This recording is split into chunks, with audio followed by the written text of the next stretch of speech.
प्रिय छात्रों, जीव विज्ञान ट्यूटोरियल वीडियो में आपका स्वागत है। आज हम पार्ट 2 के डीएनए संरचना टॉपिक पर चर्चा करेंगे एवं पढ़ेंगे कि डीएनए क्या है, डीएनए की संरचना कैसी होती है एवं डीएनए का कार्य क्या है। तो अब शुरू करते हैं। तो पहले जान लेते हैं कि डीएनए क्या है। हमारे शरीर की जो प्रत्येक कोशिका है और प्रत्येक कोशिका के केंद्रक में पाए जाने वाला एक धागेनुमा संरचना जो होता है, जो एक अणु के रूप में विद्यमान रहता है और जिस पर किसी जीव की सारी सूचनाएं उस पर अंकित होती है। ये क्या है? डीएनए एक बायोकेमिकल अणु है जो कोशिका के केंद्रक में रहता है और यह देखने में धागेनुमा होता है और यह एक अणु के रूप में विद्यमान होता है। और यही डीएनए अणु संघनित होकर कोशिका विभाजन के समय क्रोमोसोम का निर्माण करता है। तो क्रोमोसोम के बारे में हम इसके बाद वाले वीडियो में विस्तार से पढ़ेंगे।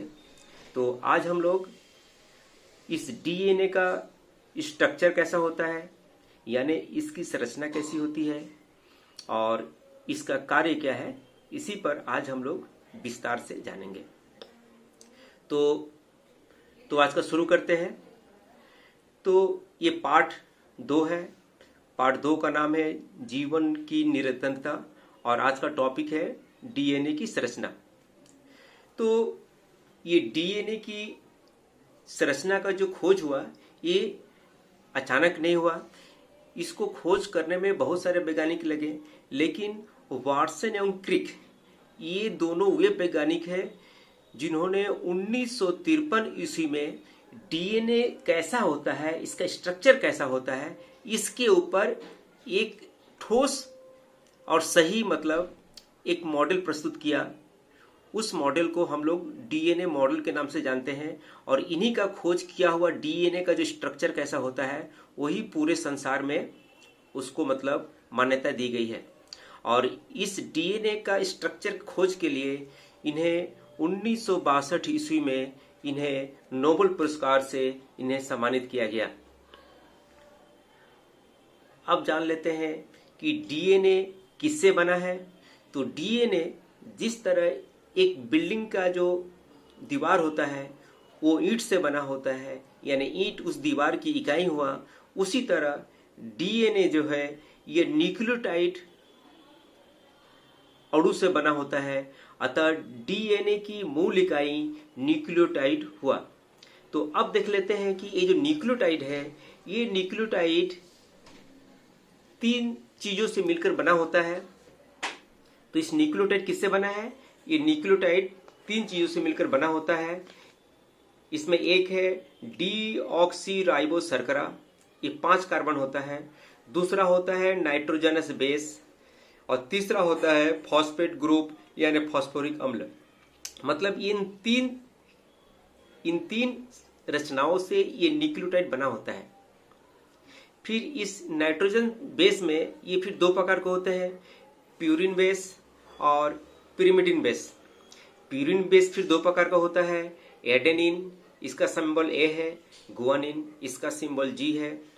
फिर पिरिमिडिन बेस 2 प्रकार का होता है, साइटोसिन, इसका संकेत सी है और थाइमिन, इसका संकेत टी है। तो इस तरह हम कह सकते हैं कि नाइट्रोजन जो बेस होता है ये मुख्य रूप से 2 प्रकार का होता है, क्योंकि प्रत्येक फिर 2-2 प्रकार का होता है। इस तरह हम कह सकते हैं कि ये नाइट्रोजन क्षार जो होता है, जिसको अंग्रेजी में नाइट्रोजनस बेस कहा जाता है, यह मुख्य रूप से 4 प्रकार का होता है, जिसके नाम इस प्रकार है: एडेनिन, गुआनिन, साइटोसिन और थाइमिन।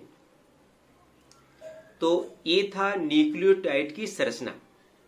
अच्छा, अब देख लेते हैं कि एक न्यूक्लियोटाइड जो डीएनए अणु का जो निर्माण होता है, उस डीएनए अणु में ये न्यूक्लियोटाइड क्या होता है, एक के बाद एक ये न्यूक्लियोटाइड जुड़े रहते हैं और जुड़े रह करके ये एक चेन की तरह रचना बनाते हैं।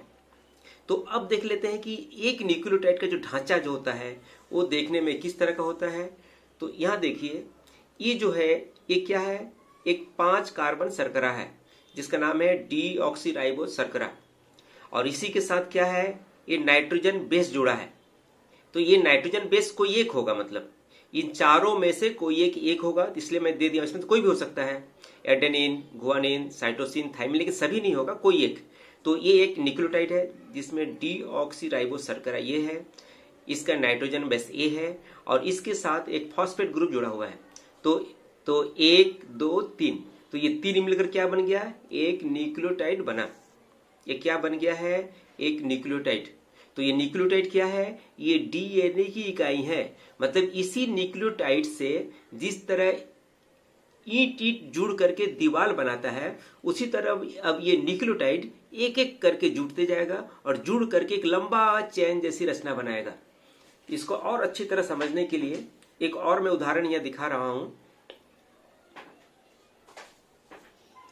पहले इसको देख लेते हैं। यहां पर ये यहां ध्यान से देखो। यहां पर तो यहां पर क्या चीज है, इस रचना को देखते हैं पहले। तो ये क्या है, एक शुगर है। ये क्या है, शुगर की रचना है ये वाला। इसके साथ एक नाइट्रोजन बेस जुड़ा हुआ है और ये है फॉस्फेट ग्रुप है। तो 1 2 3, तो ये 3 मिलकर क्या बना, एक न्यूक्लियोटाइड बना। तो इसी न्यूक्लियोटाइड के साथ फिर एक न्यूक्लियोटाइड युक्त है। देखो यहाँ पर एक बनाया हुआ मॉडल। तो यहाँ पर 1 2 3, मतलब ये क्या हो गया, एडेनिन था। ये क्या है, साइटोसिन है। ये क्या है, शुगर है। और ये क्या, फॉस्फेट है। तो एक न्यूक्लियोटाइड यहाँ समाप्त हो गया, ये दूसरा न्यूक्लियोटाइड यहाँ पर समाप्त हो गया। देखो एक एक नाइट्रोजन बेस है, माने एक न्यूक्लियोटाइड में एक ही नाइट्रोजन बेस होगा, याद रखना है। तो एक नाइट्रोजन बेस हो गया। फिर यहाँ देखो एक नाइट्रोजन बेस हो, फिर देखो यहाँ पर ये और ये।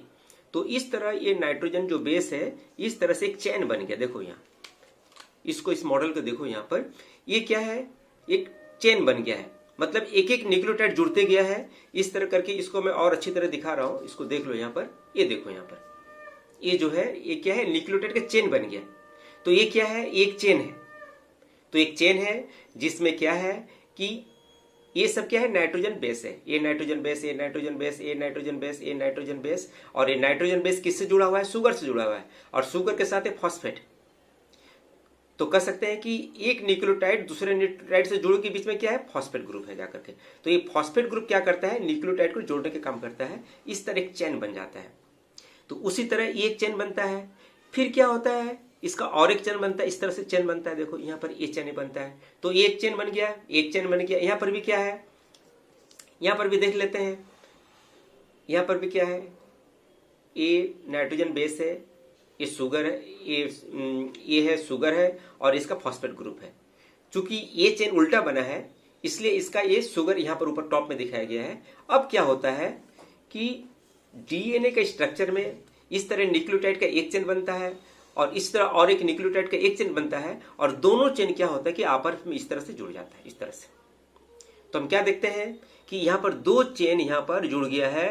तो जुड़ने में क्या देख रहे हैं कि नाइट्रोजन बेस के साथ नाइट्रोजन बेस जुड़ गया है और इस तरह एक सीढ़ी नुमा रचना बन गया है। तो ये डीएनए का स्ट्रक्चर कैसा होता है, इस तरह एक सीढ़ी नुमा रचना है। ये जो सीढ़ी जैसे मैं दिखा रहा हूं इस तरह से, यहाँ पर देखो। यहाँ पर तो यहाँ पर मैं क्या देख रहा हूं कि एडेनिन के साथ थाइमिन जुड़ा हुआ है। यहाँ पर क्या देख रहे हैं कि साइटोसिन के साथ, यहाँ आप देख लेते हैं अच्छी तरह से और तो और क्लियर हो जाएगा। तो यहाँ देखते हैं कि एडेनिन के साथ यहाँ पर, माने एडेनिन के साथ यहाँ पर थाइमिन जुड़ा हुआ है। साइटोसिन नाइट्रोजन बेस के साथ गुआनिन जुड़ा हुआ है। फिर एडेनिन के साथ थाइमिन जुड़ा हुआ है। गुआनिन के साथ साइटोसिन जुड़ा हुआ है। एडेनिन के साथ थाइमिन जुड़ा हुआ है। तो इसका कहने का मतलब कि ए के साथ हमेशा टी जुड़ेगा, याद रखना है। जहां ए होगा उसके साथ हमेशा टी जुड़ेगा और जी के साथ हमेशा सी जुड़ेगा। इस बात को हमेशा याद रखना है कि ये इनका फिक्स्ड रहता है।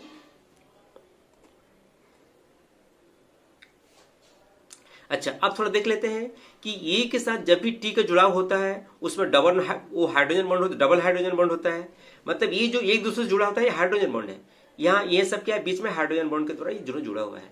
तो इसके बीच क्या हाइड्रोजन बॉन्ड है। तो ये एडेनिन और थाइमिन के बीच जो हाइड्रोजन बॉन्ड है वो डबल हाइड्रोजन बॉन्ड होता है, और गुआनिन और साइटोसिन के बीच जो होता है वो ट्रिपल हाइड्रोजन बॉन्ड होता है। तो इस तरह इसको मैं दिखा दिया हूं। और एक बात यहाँ पर ध्यान रखना है कि जिस तरह ए के साथ टी जुड़ा हुआ है, तो ऐसा भी हो सकता है कि टी इधर आ जाए और ये इधर आ जाए। जैसे यहाँ पर देखो, यहाँ पर यहाँ देखते हैं हम लोग, यहाँ पर यहाँ पर टी देखो लेफ्ट साइड में है, राइट साइड में ए है, मतलब टी के साथ ए जुड़ेगा या ए के साथ टी, ये दोनों एक ही है, मतलब एक साइड में है ना, मतलब इसका मन हमेशा पेयर यही बनेगा। तो याद रखना पड़ेगा कि एड्रीन के साथ हमेशा थाइमिन का पेयर होता है और इनके बीच डबल हाइड्रोजन बॉन्ड होता है, और साइटोसिन के साथ हमेशा गुआनिन जुड़ता है जिसमें ट्रिपल हाइड्रोजन बॉन्ड होता है। इस तरह क्या होता है कि एक चेन बन जाता है। तो इस तरह हम कह सकते हैं कि जो डीएनए जो स्ट्रक्चर होता है उसमें दो चेन होता है और दोनों चेन एक दूसरे के समानांतर रन करता है। देखो एक चेन है, एक चेन है। हाँ, और एक बात यहाँ पर ध्यान देना है कि ये चेन ऊपर की तरफ जाता है तो दूसरा चेन नीचे की तरफ आता है। मतलब एक चेन ऊपर से नीचे की तरफ दौड़ता है और दूसरा चेन जो होता है नीचे से ऊपर की तरफ दौड़ता है। तो और ये दोनों चेन एक दूसरे के समानांतर होता है। अब क्या होता है, इसको और भी अच्छा से समझा दे रहा हूं मैं। एक्चुअली ये जो यहाँ पर बनाया हूं, ये एक्चुअली देखने में एक्चुअली स्ट्रक्चर यहाँ पर आ जाते हैं।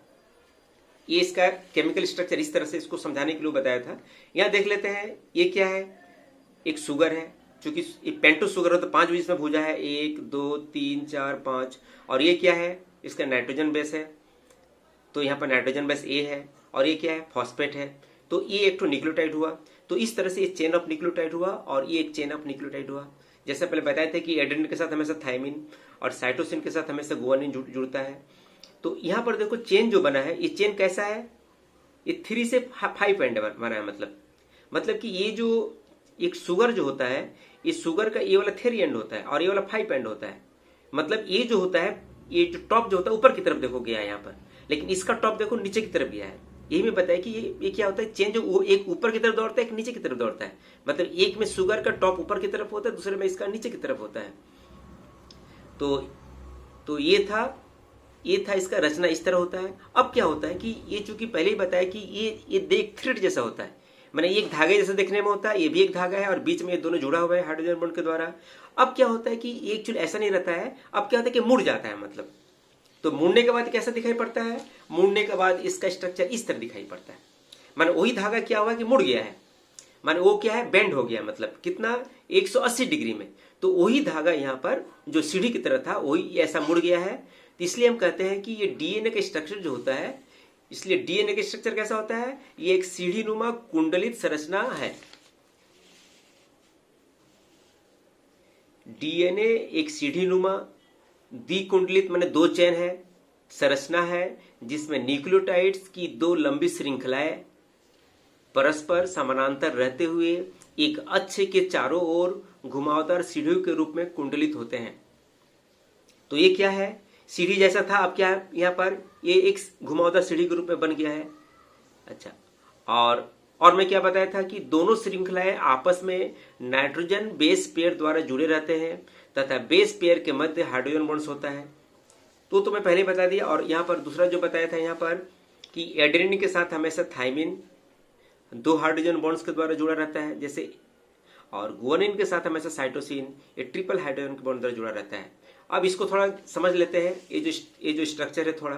तो यहाँ देखो, तो ये क्या दिखाया गया है यहाँ पर, ये जो है ये थाइमिन है, ये क्या है एडेनिन है, ये क्या है फॉस्फेट है, ये दोनों क्या है नाइट्रोजन बेस पेयर है, ये क्या है एस क्या है, ये डीऑक्सीराइबोस शर्करा है, इसके बीच क्या है हाइड्रोजन बॉन्ड है। तो इस तरह इस मॉडल को याद रखना है। इस तरह हम कह सकते हैं कि डीएनए का स्ट्रक्चर क्या होता है, माने 2 धागे जैसी रचनाएं होती है जो एक सीढ़ी की तरह पूरा 160 डिग्री पर घूमती है। तो ये था डीएनए का मॉडल। आप लोग इस चित्र को प्रैक्टिस कीजिएगा इस तरह बना करके। अच्छा, अब देख लेते हैं डीएनए का काम क्या है। तो काम को समझने के लिए पहले लोग यहाँ पर आ जाते हैं। अच्छा, अब बता रहा हूं कि ये जो नाइट्रोजन बेस है, ये जो नाइट्रोजन बेस, जितने भी नाइट्रोजन बेस है, इस नाइट्रोजन बेस पर किसी जीव का मतलब उसका कोड अंकित होता है। तो ये नाइट्रोजन बेस क्या करते हैं, जैसे किसी जीव का शरीर की रचना कैसा होगा, उसकी समस्त उसकी जो रचनाएं मतलब उसका जो गुण है वो गुण समस्त यहाँ पर अंकित रहते हैं, यहाँ पर कोटेड रहते हैं। और ये क्या करते हैं कि एक जीव से जब उसका संतान जन्म लेता है तो दूसरे जीव में यही कोड वहां चला जाता है और उसी के हिसाब से उसका रूप रंग आकृति सब होता है। तो इसी के ऊपर क्या होता है, किसी जीव का समस्त गुण यहाँ पर मौजूद होता है कोड के रूप में। तो डीएनए क्या करता है, आनुवंशिक लक्षणों को ढोने के काम करता है। यानी जो भी माता पिता होगा उनके जो लक्षण होंगे वो लक्षण उसके उस संतानों में उसको ढोने का काम करता है, एक पीढ़ी से दूसरी पीढ़ी। तो ये था डीएनए का स्ट्रक्चर। तो आज बस इतना ही, धन्यवाद।